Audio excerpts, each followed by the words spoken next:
안녕하십니까. 2월 11일 화요일 오전 11시를 넘기는 시간입니다.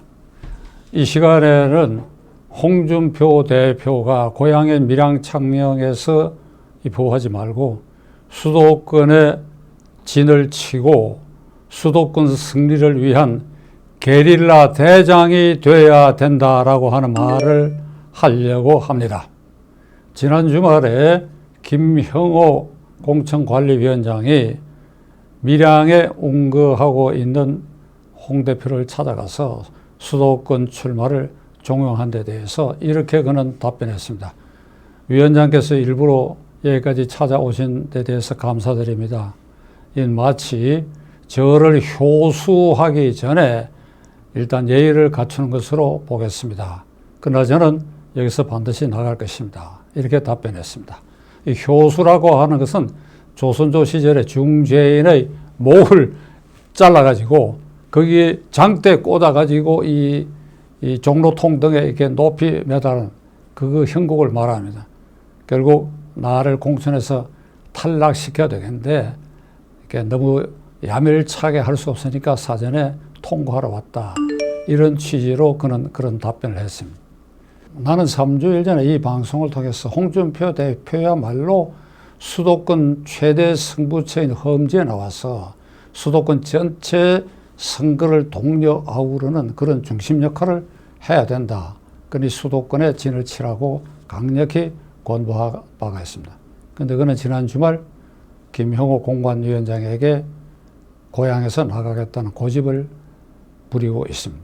이는 마치 5살 전후의 어린아이가 아빠 엄마에게 뭐를 해달라고 떼를 쓰는 모습, 응석을 부리는 모습으로 비춰집니다.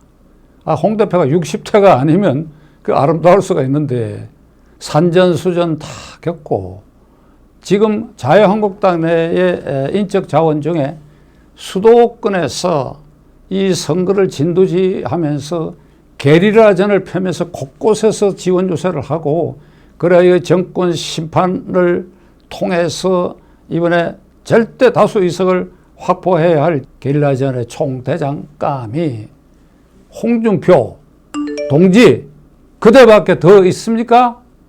없지 않습니까? 황교안 대표가 지도하고 있는 이 자유한국당 지도부는 지난 1년 동안 정말 무기력하고 유약하게 짝이 없었어요. 저는 계속해서 질타해 왔습니다. 홍 대표도 그에 대해서 질타를 계속해 왔습니다. 어제는 이런 일이 있었지요. 이 심재철 원내대표가 울산시장 부정선거 게이트와 관련된 검찰의 70페이지에 이르는 이 공소장을 보면 거기에 문재인 대통령의 혐의가 적혀 있고 이것이 사실로 인정되면 탄핵 사유가 된다. 사실로 인정되면 탄핵 사유가 된다. 저는 어제 이 방송에서 무슨 소리냐? 그 문서 자체가 탄핵이 불가피하고 탄핵 사유가 이미 발생했다는 문서인데 심 대표는 탄핵 사유가 될 수도 있다. 이것이 입증돼야 된다. 이렇게 조심스럽게 얘기를 했습니다. 민주당이 이걸 되받아 쳤어요. 민주당의 이 원내대표는 이렇게 말했습니다. 내 귀를 의심했다. 대통령에 대해서 탄핵이라는 말을 써 너희들이 이런 자세로 아주 얕잡아 보듯이 말했습니다. 물론 이 원내대표 그 말에는 불안도 섞여 있죠. 겁도 나죠. 그러나 말로는 그렇게 했습니다. 그런데 이게 정부 여당 청와대에서 바라보는 현재의 자유한국당 지도부의 이 유약한 모습을 극명하게 드러내고 있는 것입니다. 지난 주말에 다행스럽게도 한 달 동안 미적거리면서 국민을 피곤하게 했던 황교안 대표가 종로 출마 선언을 하고 아주 그 선언문 내용은 아주 강경합니다. 무능, 부패, 오만 정권을 민심의 칼날로 이것을 심판하기 위해서 종로에다가 내리꽂겠다. 결국 청와대에 내리꽂겠다 소리인데 이렇게 해서 그 결기를 다지는 선언문을 발표를 했습니다. 여기 한 사흘 지났는데 분위기가 굉장히 변하기 시작했습니다. 그 사이에 김태우 수사관, 조국의 부정비리를 고발했던 김태우 수사관이 자유한국당이 주도하는 통합신당을 지지하게 됐고, 그 다음에 태영호 공사가 놀랍게도 나를 아무데나 수도권에 보내주면 내가 지역의 심판을 받겠다. 이렇게 해서 자유한국당 중심으로 이렇게 구심작용을 해 힘이 점차 모아져가는 이런 이 모습을 이제 느끼게 됐습니다. 저는 지난 목요일 날 그 주말까지 황교안 대표가 종로 출마를 기피한다면 정계를 은퇴하라. 아주 제가 야멸차게 얘기를 했습니다. 개인적으로는 한 학교의 동창 선후배관이고 홍 대표나 황교안 대표나 저나 다 같은 법조인 아닙니까? 그러면서 저는 그렇게 얘기를 했습니다. 그 전부터 일관되게 얘기를 해왔습니다. 그 얘기를 하는 밑바탕에 뭐가 있느냐? 황교안이가 끝내 종로를 기피하면 그는 퇴장시키고 그 종로에는 홍준표를 내리박아야 된다. 제 머리에는 거기에 홍준표가 종로에 들어가서 싸워야 된다 라고 하는 생각이 제게 가득 차 있었습니다.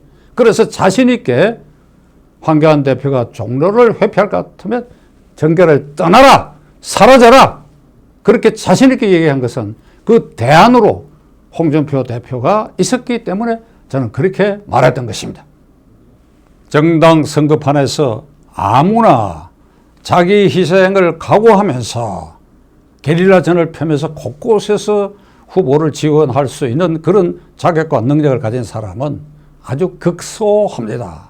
홍준표 대표는 모래시계 검사, 결기에 찬 모래시계 검사, 어떤 의미에서는 윤석열 총장을 연상케 하는 그런 평검사로서 모래시계 검사, 부패와 타협하지 않는 모래시계 검사, 그리고 그 결기로 수도권 험지에서 계속 당선돼 왔다. 그게 그대의 자산이고 그대의 장점입니다. 그리고 기회를 포착해서 그냥 정부 여당을 궁지로 몰 수 있는 속사포를 쏠 수 있는 그런 능력까지 그대는 구비하고 있습니다. 그대 외에 이 수도권 승부처에서 게릴라 대장 역할을 할 사람은 자유한국당 주변에서는 없습니다. 오로지 그대 한 사람밖에 없습니다.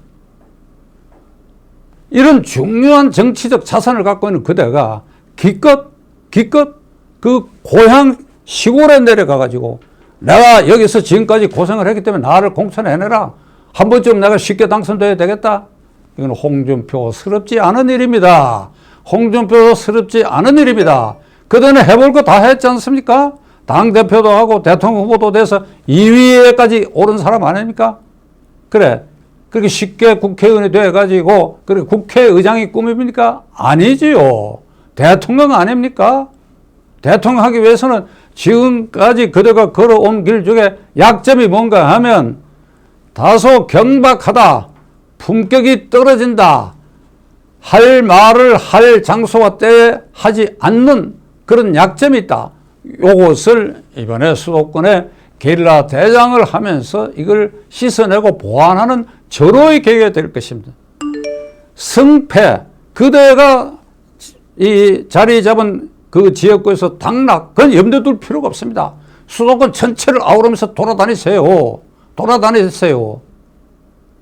그렇게 해서 희생 헌신의 모습을 보이고, 그리고 품격도 높이고, 그래야 다시 한번 무서운 홍준표로 탄생하게 되면 다음 대통령 선거에 누구보다도 가장 기회가 올 것이라고 저는 확신합니다.